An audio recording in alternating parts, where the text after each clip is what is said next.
Hi, everybody. I'm Rita Young with Participant Directed Advocates of Georgia. And with me is Mitzi Prophet, our Deputy Director.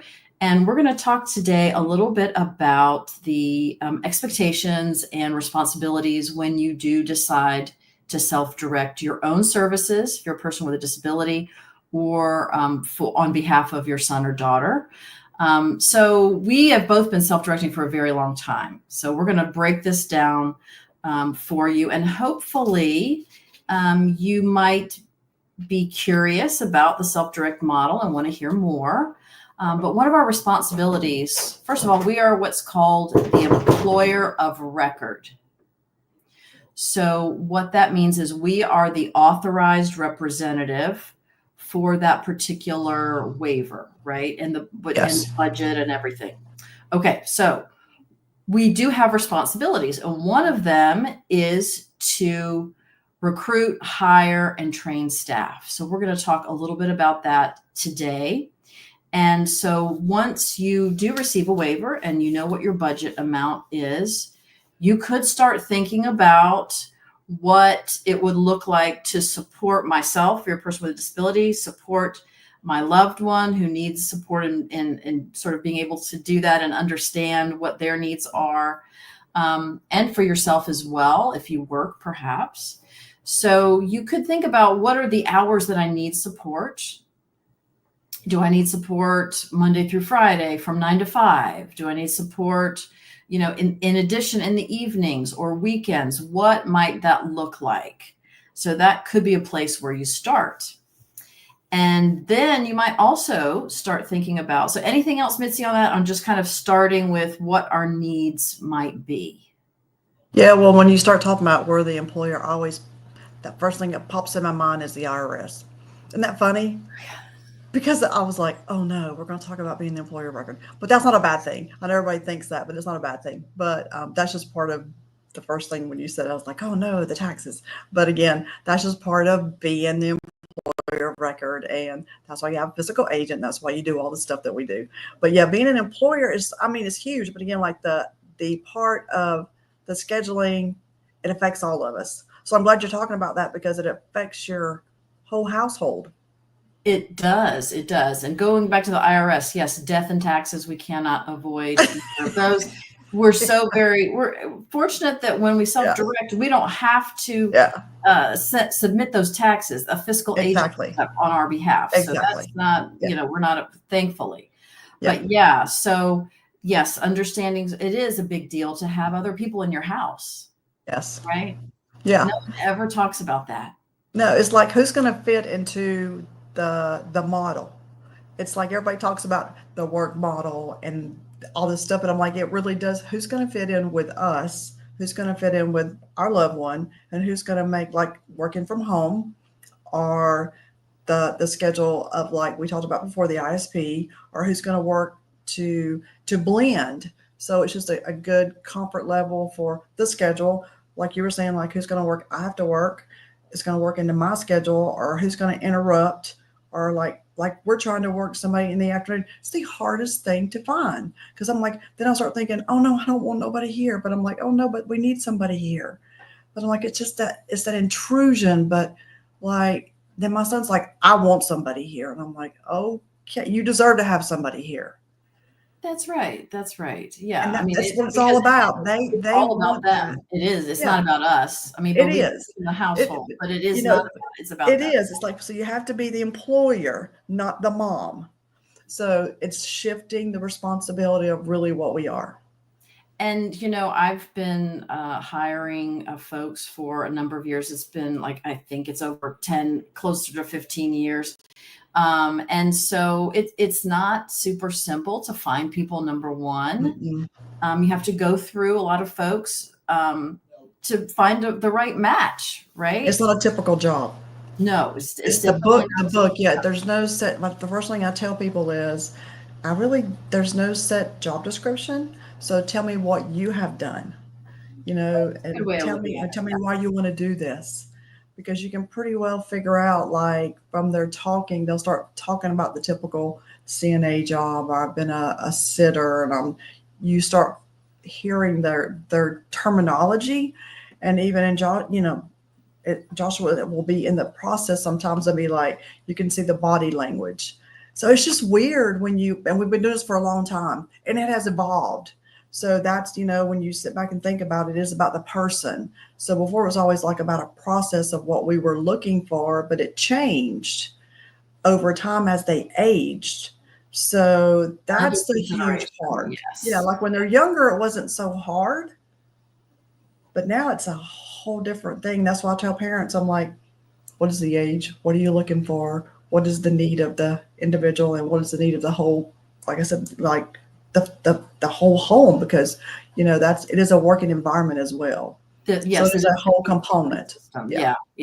So recruiting staff, and folks use all types of ways to recruit staff. There's online platforms. It's developing an announcement, a job description, whatever that might look like. Posting that. It could be talking with your friends and neighbors. It could be your place of worship. It could be people you already know in the community, previous paraprofessionals that have worked with your son or daughter. I mean, there's so many ways of approaching this, and it's not an easy task, but you get better at it, I think. Yeah, and I think a lot of times we'll do an interview a lot of times by the computer first to weed people out. That sounds and it's just because it's easier than when you bring them here and they're not a right fit.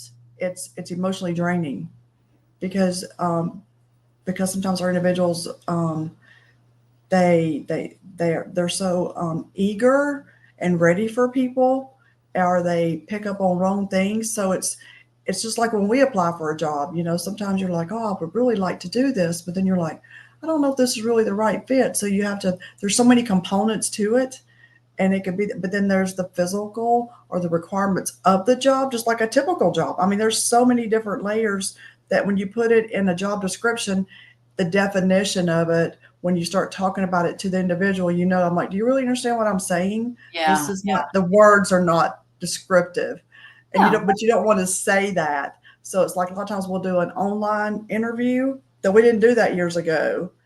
And then, or we'll do a phone interview just like in a corporate job. That sounds crazy, but sometimes it's like the 1, 2, or 3 interview, and then kind of get down to the bottom 2 if we get that lucky, so for a long time, it wasn't that good. You couldn't find people that even were working, but sometimes you get where you have 2 or 3 that are really good. It's like, what are we going to do?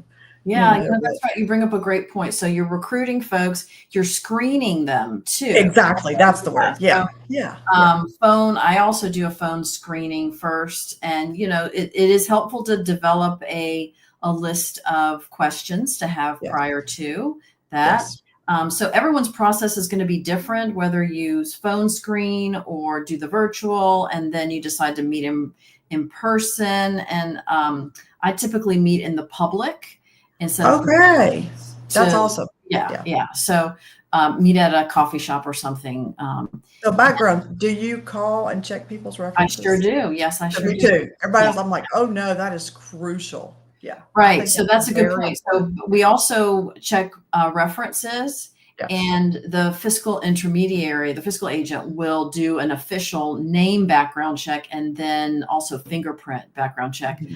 But I think it's a good idea. I mean, that's advice for me to check their references as well. Yes. I mean, I think that's important. So there's a lot to that hiring process, right? And then a lot of folks, and it's time consuming, right? It is time consuming. And if you use an online job platform, like Indeed or even something like Craigslist, et cetera, you go through quite a few folks that just aren't the right match, right? Yes. Yeah. Yes. There's a lot of folks that, apply for a job. They don't exactly know what it is. Exactly. There's anything and everything, but do you ever get the crazy question like, is this a pay job, or do you pay? And I'm like, this is like a legit job. So it's funny. And I don't know if it's just different parts of the state, because of course I'm in South Georgia. I'm like, no, this is a job where you get paid every 2 weeks. there's a background check. It's a real physical agent. And then, like I was saying earlier, the good old forms we get on, show me the money off of Acumen. I'm like, the background work we have to do before we even post a job, or how much can we pay depending on the budget, or like we were talking about earlier, like having a PRN person. I've never even thought about that. Like an extra person just to have because we have to go do something for our job. Yeah, that's right. That's like an awesome thing to think about. Like, this is legit like a business. Like, we're an employer. It absolutely is. No, I do hear you. There's so many parts to this. And we've just talked about the very beginning stages. So recruiting people, right? Recruiting, it's a great thing. So good. Yes, it absolutely is. And what your needs are. So I think we focused today on what your needs are, and then starting that recruitment process. And then, of course, there are individuals who are not able to find folks and use the family caregiver hire as well. Yes. And there's things you need to do for that too. Yeah. And so, so training staff, we may talk about that the next time, because that's also the advantage of directing your own services is that yourself, your person with a disability, your son or daughter best, and you're able to tailor that training to what that individual needs. So I think that's also really important. And an advantage of using that self-direct model is that you get to do the training. Right? Exactly. Right. And then also, if an issue comes up, you are able to address it quickly.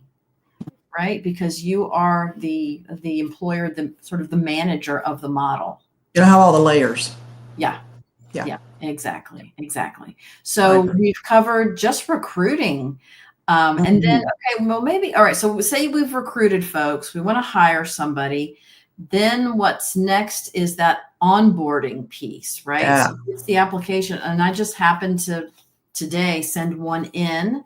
So it takes a little bit of time to get used to also you're being a professional HR person. Yes.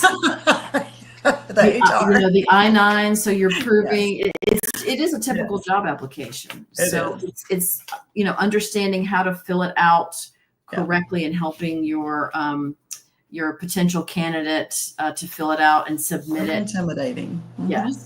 Yes, exactly. So there's lots to do there as well, and but you get used to it. And then if you make an error or mistake, it just comes back to you, and you fix it and you send it back in. Yeah, that's right. That's what we wear many hats. Yes, you learn to just go with it, and I've learned a lot of stuff, and I don't take it as a negative thing. I'm like, no, I just get better at it. And that's right. The physical agents are really good at it, so they're learning too. So it makes it easier for all of us just to kind of work as a team. That's the way I look at it. I'm like, oh my goodness, I didn't even think about it because we're scared we're going to make an error. They're there to help us make sure it's correct. And in the end, our employee gets done correctly, and we get onboarded, and we get them paid, and we get all of our stuff done. And that's the big picture. So yeah. All right. Well, so today we've talked a little bit about recruiting, a tiny bit about hiring and onboarding, and we'll be back next week to talk more just about this one piece, and that is getting folks to be a part of your team to support you as an individual or your family member. All right, everybody. So, one more thing. We have a conference. It's the very first Self-Direct Conference in Georgia. It is August the 26th. That's a Tuesday. And I'm putting the link. I'm going to share it with everyone. So you will have it. We'd love for you to join us. Yes. Yes, it will be near downtown Atlanta at the Carter Center. So if that's something that you're interested in, please register. We would love to see you there. Yes. All right, everybody, take care. Have a good weekend.